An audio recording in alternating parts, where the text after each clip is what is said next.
Hey guys, Avi here, and welcome back to our Python series. In this video, we're going to be continuing our object-oriented programming, but we'll be learning a new concept, and that concept is inheritance. Now, with classes and object-oriented programming, many times you'll have one class that falls underneath another.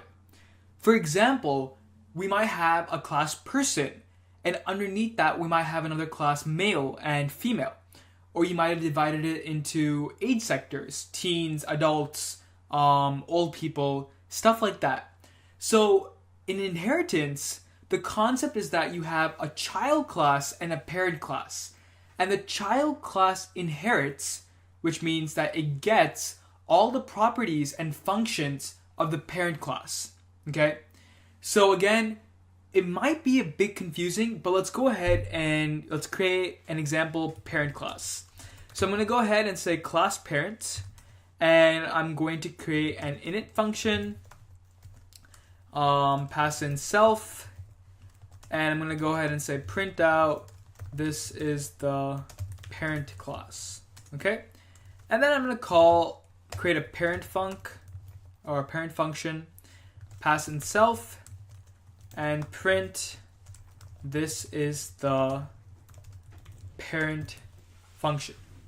Okay, so let's go ahead and hit enter. That's our parent class. If I go ahead and create a p object for parent and initialize it, so p is equal to parent, that is fantastic. I immediately get this is the parent class. Awesome. I can go ahead and also call the parent function parent func p.parent func, and I get this is the parent func. Awesome. So that again is just the parent class. We haven't done anything new.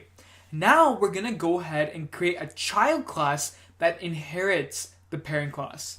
So I'm gonna go ahead and say class child, and now to show that one class inherits the other, what you do is after you type the class name, you put in brackets the parent class, which in this case is called parent. So class child of parent. Okay, so we're basically saying that child inherits parent. Now we're gonna have our own init function. In itself, print, this is the child class. And now I'm gonna go ahead and create a child function, self, print, this is the child function. Okay? Awesome job. So now we have our child class, and our child class has an init method and a child function. Print, this is the child class, print, this is the child function. Awesome. So I'm going to go ahead and create a child now. So C is equal to child. And I'm going to go ahead and hit enter. And I get this is the child class.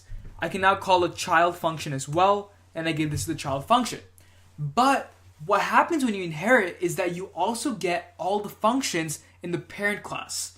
So what I can do now is as a child object, I can call c.parent function. And that will get me this is the parent function. And the reason why this works is because when we create the child object, this child object has the functions of the parent class as well.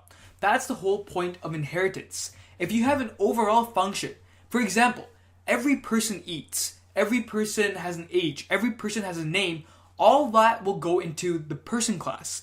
But then you have specifics. Maybe you have it divided by age, where the age differs. Maybe you have it by gender, where the gender differs. In that scenario, you have a bunch of functions that can be in the parent class, and then you can change it up in the child classes. So that's inheritance for you. Now, the last thing we'll be learning in this sort of object-oriented programming is overriding methods.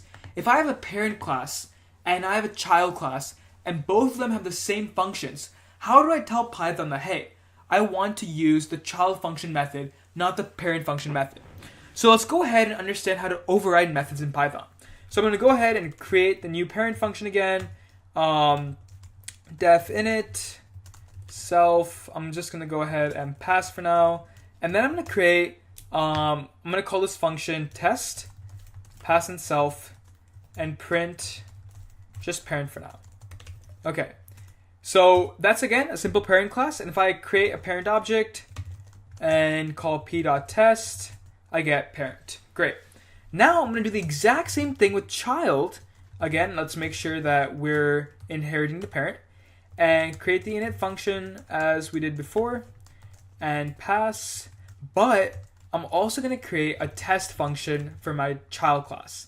So def test self print child. Okay? And now if I create a child object, what do you think is going to happen when I call c.test? Go ahead and run this if you want, but let's go ahead and understand the actual working of overriding methods. I have a parent class. My parent class is a test function. It's supposed to print parent. I have a child class that inherits all of my parent class functions. So I have a test function that's supposed to print parent. However, I reinitialized that test function over here, and now I'm printing out child. In Python, when you reinitialize a function in the child class, that is going to replace the parent function. So this def test self print parent gets replaced by the print child. So c.test gives me child. That's the whole point of overriding the method. If I have a function in my parent class and I want to override in my child class, I just have to reinitialize it, just call it def test self, and then whatever code I put over here will override the code in my parent test function. Alright guys, that's it for this lecture. Thanks so much for listening. Don't forget to like, share, and subscribe. Hopefully, object-oriented programming made sense. Again, it's very straightforward, very simple. Just remember there's classes, there's objects, and an object is an instance of a class. Anyways, thanks for listening, and I'll see you in the next video.